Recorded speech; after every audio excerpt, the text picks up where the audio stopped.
from the Oklahoman. Jennie, I know we've talked a lot about Skylar's process this year and everything that she's been through. I wanted to ask you, though, about the last month or so of the season, the way that she's adjusted to that and seemingly sort of found a groove that had been missing for a lot of the year. What have you noticed about that? Well, sometimes when you start watching really good teams grow, you kind of forget that it's a process, and especially great players. And you could see Skylar throughout the year grow, struggle, fall, get up, have a good game, manage expectation, try to manage really good players around her. I thought the most impressive thing was, a couple games ago, and we're in the post-game press conference, and she's asked about having a disappointing year. And I thought her response was phenomenal, where she just said, this is actually my favorite year because I've grown the most. And sometimes when you face adversity, you build resilience. And we don't always honor that. And I think Sky's honored it. And I think she's stayed in it. I think she doesn't believe when people tell her she's great, and she doesn't believe when people tell her she's not. And I think that's really what she's been able to do. She's been a phenomenal leader. She's one of my all-time favorite people to coach because she stays present. She looks in the mirror. She doesn't blame anybody. But it's been so fun to be able to see her have fun and play with this immense joy. And she wants other people around her to be great. I think that's really the trademark of really what we're trying to teach young people in coaching. That's our job, is to make sure that these young people can see their own greatness, but also the greatness of other people, and that's Skylar.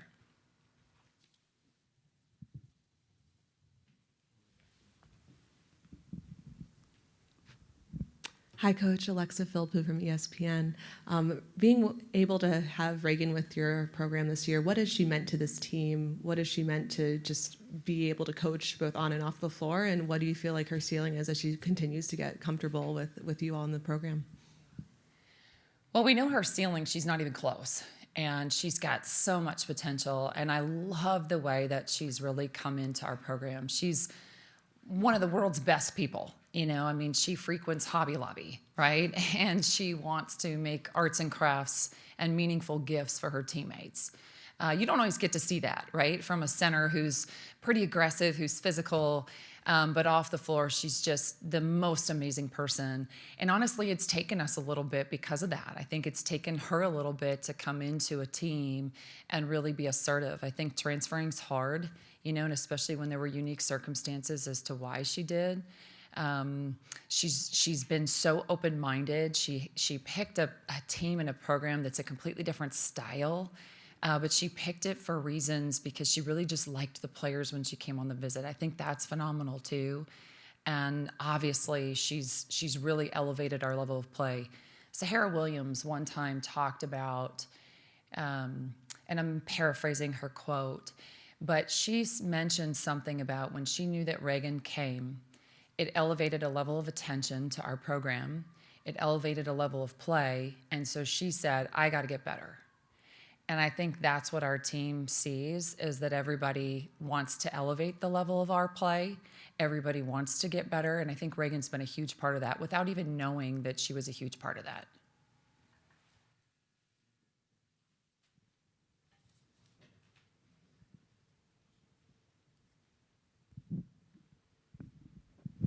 Hey, Jennie, Chantel Jennings with The Athletic. Kind of a follow-up to Alexa's question.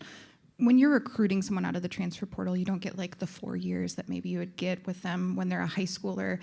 I was curious, was there anything that maybe you didn't realize during the recruiting process with her in that time period from Oregon State to Oklahoma that once she locked into the team on the floor, you're like, oh, she actually unlocks this with our team, or she changes this about our team? And I'm sure you imagined her raising the level, but maybe are there certain things that you found unexpected that she's changed about the team, or how you're able to do things? No question. I think when you have somebody that's coming in and they averaged all these points and they led their team to an Elite Eight, I thought she would come in and just take over. And not that she didn't, but she deeply cares about the people around her, almost to a fault. And I don't even know. I don't even think she came in with this where she exuded confidence, but she made the rest of us really confident by her being on the floor. And so she's grown through that and been able to see that. But she's also given everybody this unique belief, not in winning or where you're going, but just in their own games. She's defensively been a lot better than maybe I even anticipated. We knew we needed a low block defender, but she's got mobility. She's led the break sometimes for us. I love the growth that she's had. I think she can take some hits and be really physical. I also am really impressed that she chose to play in the SEC conference. A lot of times players, especially like her, that are, stronger in their post play, don't necessarily want to take that head on because it can kind of make your game not look as good. But she chose to do that. And I've just been really impressed with that, just her ability to be the ultimate team player.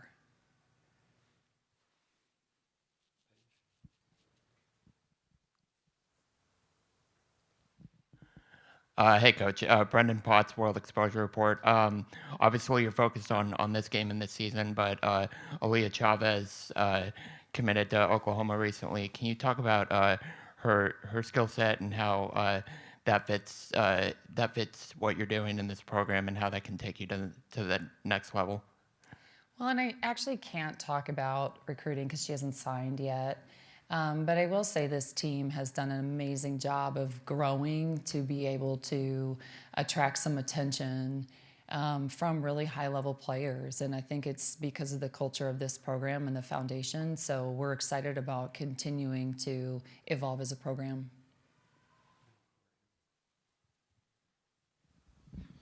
Sort of related to that, Jennie, not exactly, but the sort of the benchmarks of the growth of this program. I wanted to ask you about a couple of them. Getting Peyton a couple of years ago and that decision to transfer here, and then Sahara.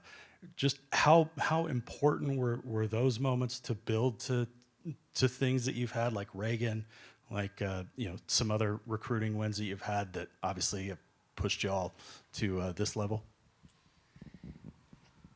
Obviously, recruiting is the lifeblood of what you do, but culture eats strategy for breakfast, right? And so if we don't take care of what we have in the locker room first, you don't get to attract the level of people that we're attracting. And you want to attract that high-level player. And at the same time, look at all the players that have stayed. You look at Liz Scott coming back. You look at Skylar Vann and her growth. So proud of those moments. And yes, there's, our world is different. Our world is different with the transfer portal. Our world is different with the NIL platform. Our world is just completely different. And it changed pretty much probably a month or two when I took this job. We went to a new conference. All the rules, laws changed. We're following state laws. We're trying to keep up with the NCAA. And I know more about litigation in courts than I would have ever wanted to, nor thought I would. And at the same time, I think you still have to keep focus on your culture and your team and those relationships. And so every single one of those players didn't pick us because of any of those reasons. They picked us because they fell in love with the team and the place. I mean, Oklahoma, as you know, is a very special place. We have such unique people here. There's so many programs that compete every year for national championships. I mean, you talk about softball, women's gymnastics, and yet our football team, every one of their members came to our game against Iowa. So, and our head football coach was leading chants and cheers. This is a special place. And I think when those players started to pick it, I think, yeah, there's more eyes on it, especially from a national perspective. But it really starts in that locker room, and it really starts with the women. They believe in something bigger than themselves, and they believe, they want to play with a joy, they want to play with a passion, and they want to play for one another. So to me, that's why those players are coming. That's what people are looking at, and then when they come, they feel something different. That's what we want to continue to do.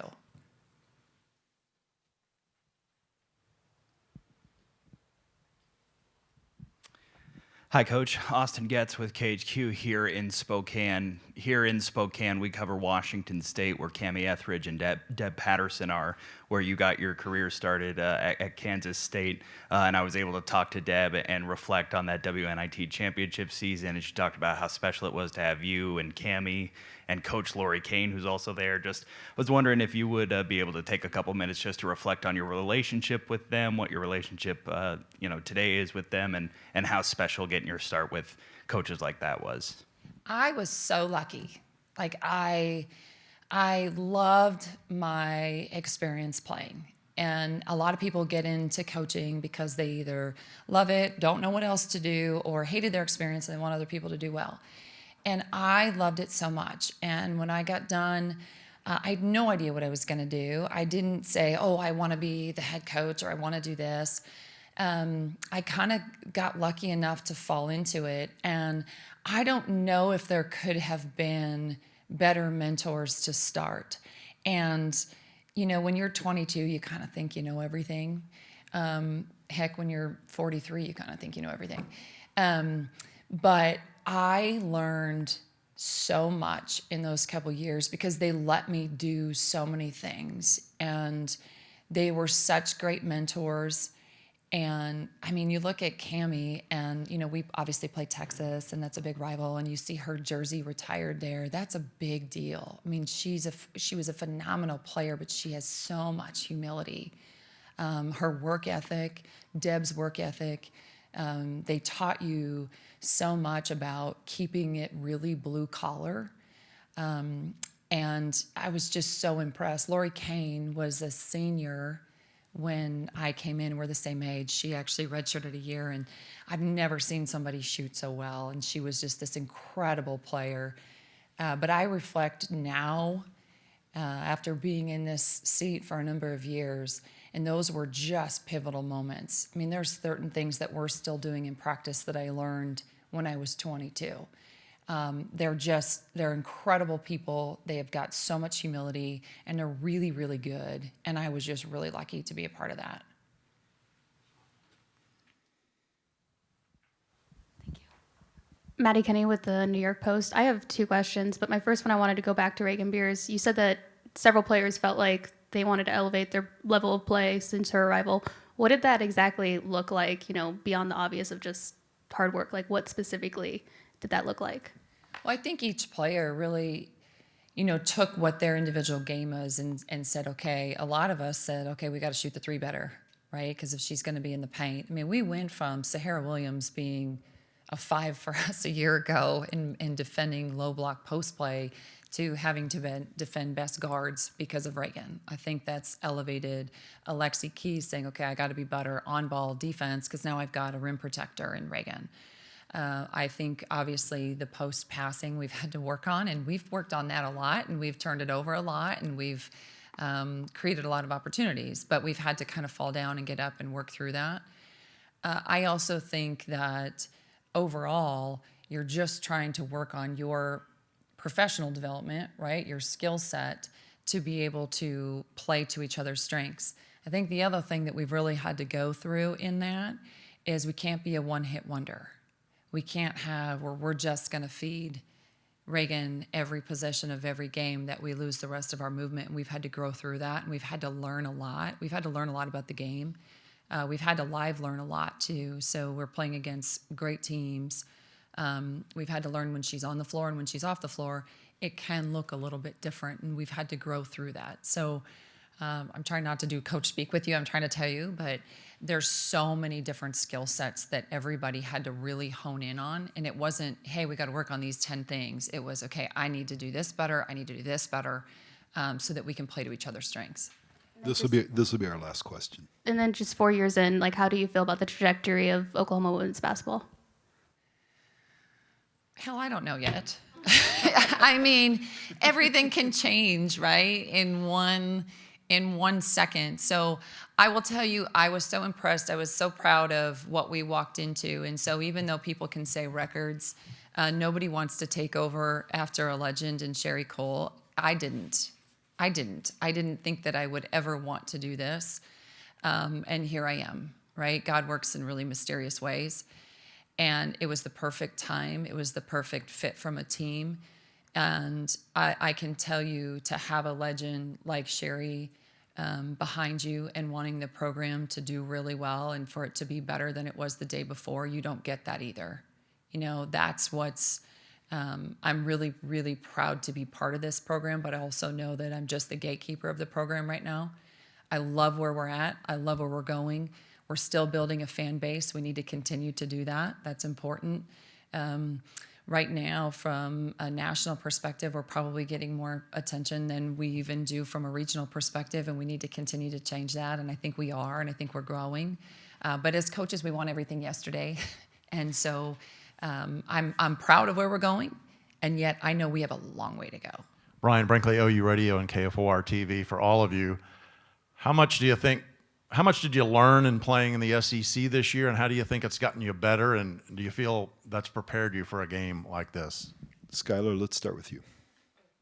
I think being in the SEC has prepared us a lot. And we've talked about this. I think just the level of competition and level of talent.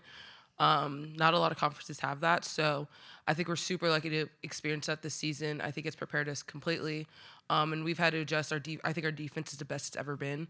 And you got to be able to guard in that conference to find success. So I think we've just elevated that end because, I mean, our offense has always been pretty strong, I feel like. But the defensive part is something we've always kind of struggled with. And I think this year we've improved on that. Yeah, going off that, I think that we've learned to let our defense kind of help the flow of our offense rather than the opposite, where usually our offense is dependent on how good we play defense in that game, honestly. But like Skylar said, I think the SEC is full of a bunch of great players, and we've kind of had to learn how to throw different pieces and different defenses at them. So I think obviously when you look at a team like UConn, then that's something that I think will help us for this game. Ditto to everything that they said as well, but we saw a lot of athleticism in the SEC. I feel like every single game, it was just insane. If you didn't box out, you weren't getting the rebound, even if you were taller. You're getting out jumped or something like that. And so the athleticism, night in, night out in the SEC was something that has prepared us, I feel like, really well for the Sweet 16 and for the tournament. So it was fun every single night to get good competition. I feel like we didn't have a night off. Even if you thought you were going to have a night off, you didn't. So that was super fun in the SEC as well.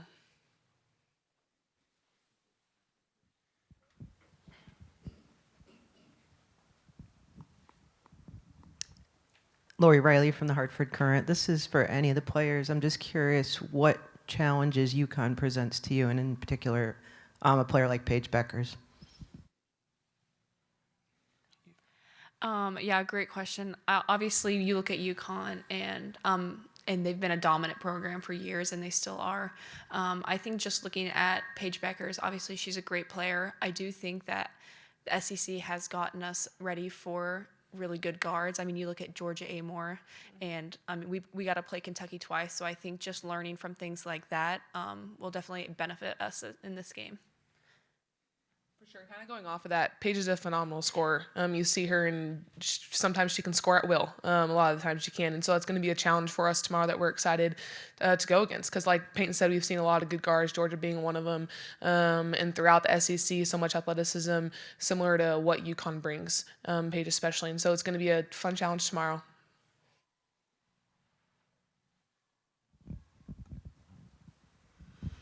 Good morning, Joe Zone from CBS in Hartford. Skylar, does UConn remind you of any one team you played this year, and if so, how? I mean, like they said, I mean, UConn's a great team. So I think the closest maybe Kentucky, just because, like they said, Georgia Amore, great guard, and they have bigs that can shoot. They have all around just a great skill set, and I think that is probably the closest team to UConn. But I mean, UConn's its own program, and it's a great program. So we're definitely not gonna say they're exactly the same. But I think our game plan is just to play defense and try to be in those gaps, help each other out, leave nobody on islands.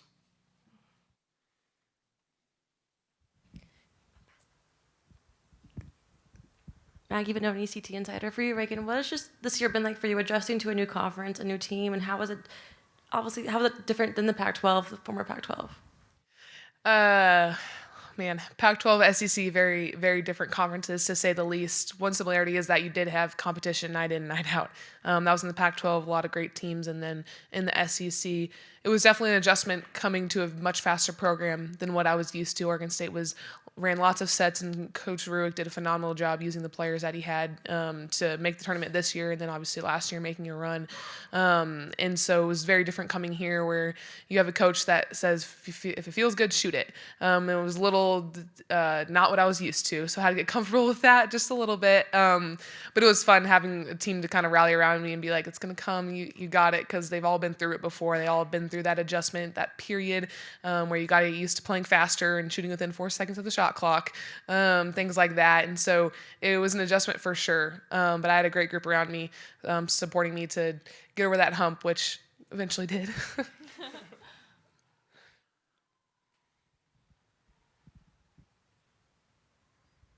Hey, ladies. Brendan Potts, World Exposure Report. Raegan, you talked about Scott, and you played you played for both Scott and Jennie in your career. Can you talk about how such great coaches helped you in developing your game, and how they've been a big help throughout your career? 100%. I think any one of us could talk about all the coaches that we have played for and how they have developed us. Scott did a phenomenal job of just helping you know the game so well. His brain just continues to work. You always see him thinking. He's got his little post that he does where he's like kneeling down, and you know his wheels are turning. But he just allows you to see the game with all the film study that he does so well. And it's really cool how he helps you notice things differently and things like that. So he did a phenomenal job of that, helped me develop those skills. And then you go to Oklahoma, where you have Jennie, who just pours the utmost confidence in you don't even have in yourself. I came here and adjusting to a program that was very different, had little confidence to start, and she just continued to pour into me. And she just is such an inspiring coach, but she is one of the most intimidating coaches at times, because she gets so into it, and like she just wants to win, and that competitiveness is just a fire that lights in her, and you can see it in her eyes, because she gets a look and you're like, oh geez, she's ready to go. And so when you have that as a coach, then you can think less. And so to have that balance of where you have Scott where you're thinking, and then you have Jennie where you're not, and you can kind of combine the two lessons learned from those coaches, it's a really fun place to be at.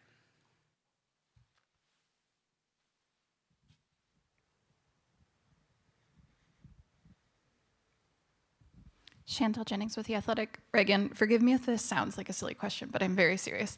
I've talked to a lot of guards and ball handlers who credit playing musical instruments for sort of their feel for the ball on the floor. I don't know if you play any musical instruments, but pottery is obviously a very tactile art. I'm curious if you feel like that has helped. You have really good hands, not just for a post, but for a player. Do you feel like that has helped you at all with sort of your feel for the ball?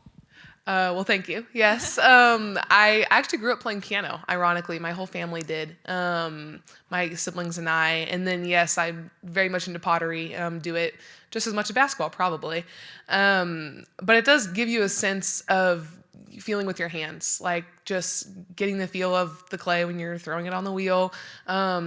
It does give you a sense of you got to know what you're doing without even looking at it. And sometimes in basketball, that's the case. You gotta figure out how to catch shoot all in like 2 seconds, and it's a feel, or a feel of when to post up or how to post up or the angle.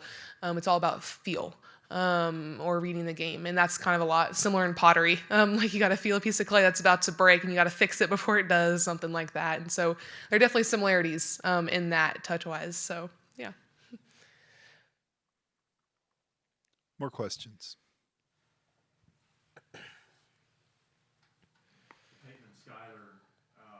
OU has not had a player like Raegan in a long time. Jennie talked about earlier about how it took you guys a little while to adjust to having her and the flow. Talk about that progress, and at what point this season do you think it started to finally really click for everybody? Peyton? Yeah, I think obviously when Raegan came and looked at her school, I think when she was on her visit, she kind of got to watch our practice. And I remember her mentioning like, wow, you guys play really fast. And so obviously then when she committed to Oklahoma, now we have a really great post player, and we had obviously great post players before, but in a different type of way. Sky can stretch out and play more of a 3-4-5, and Raegan's in there, and when she has a mismatch, we need to find it. And I think that is kind of what makes our team so special, is that we have all these different pieces that Jennie has been able to make work and put together. And definitely when you have a more dominant big coming in, it's a different position now for everyone else shifting around it.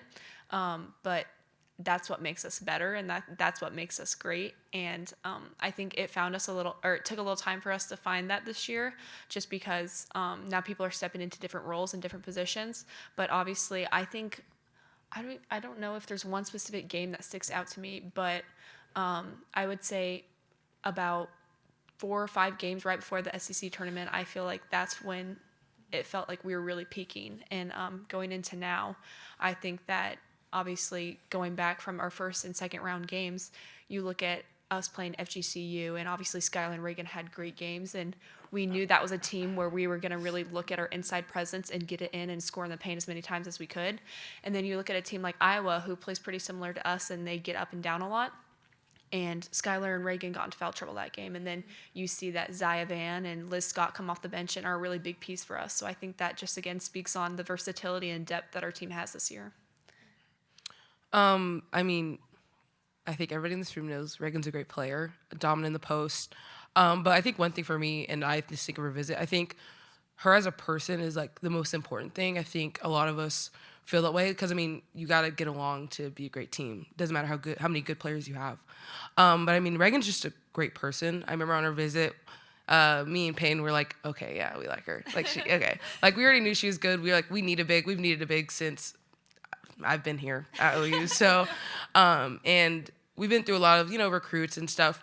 But I mean, what stuck out to me was just her bubbly personality, how kind she was. And then going into the playing part, it was a huge adjustment. Not just for Raegan, it was a huge adjustment for us.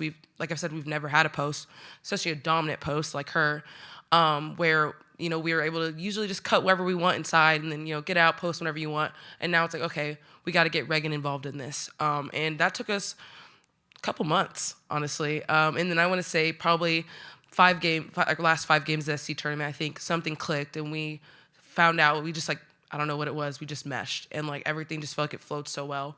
And also just having Raegan be able to shoot inside and out, I think that also opens up a lot of stuff, just not for her only, opens up stuff for everybody where we can all cut now. It's like, oh, they can't just sag off Raegan on the 3-point line now. And so I think that is something she's also added to her game, I think, being here. And I think Jennie's brought that out of her, where now she doesn't think she can only shoot layups. She can also shoot the 3 in mid-range, and that just makes us a better team. We have time for one last question. We're going to go to Eric Bailey on Zoom. Eric?